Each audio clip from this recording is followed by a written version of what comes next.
જગદીશ વિશ્વકર્માએ અમદાવાદ અને ગાંધીનગરના વરસાદથી પ્રભાવિત વિસ્તારોની મુલાકાત લીધી। ગુજરાતની અંદર છેલ્લા 2-3 દિવસથી અતિ ભારે વરસાદની પરિસ્થિતિ જોવા મળી છે। માન્ય ગુજરાતના મુખ્યમંત્રી માન્ય ભૂપેન્દ્રભાઈ પટેલ સાહેબે ઇમરજન્સી સેન્ટરમાં જઈ અને રાજ્યના તમામ કલેક્ટરશ્રીઓ, કમિશનરશ્રીઓ, જરૂરી અધિકારી સાથે બધા સાથે સંકલન કર્યું છે। બધાને એલર્ટ રહેવા માટે સૂચના આપી છે। આજે હું ગાંધીનગર ખાતે માન્ય સચિવશ્રી, કલેક્ટરશ્રી, કમિશનર તમામ લોકો સન સરોવર ખાતે આવ્યા છીએ।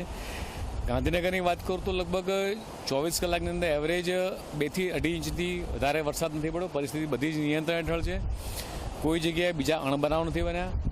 પણ મીડિયાના માધ્યમથી તમામ લોકોને એવું કહીશ કે ભાઈ સુરક્ષિત અને સલામત જગ્યાએ રહીએ। માન્ય મુખ્યમંત્રીશ્રીની પણ લાગણી છે કે આપણે કોઈ જ પણ પ્રકારે નદીમાં નાહવા ના પડીએ, માછીમારી કરવા ના જઈએ।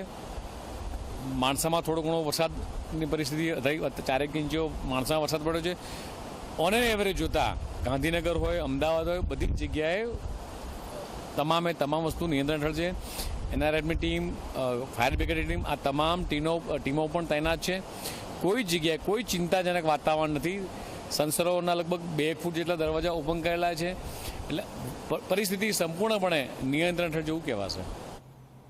તો આ સાથે જ બુલેટિનમાં હાલ બસ આટલું જ। વધુ સમાચાર અને તમામ અપડેટ્સ મેળવવા માટે આપ જોતા રહો આપની મનપસંદ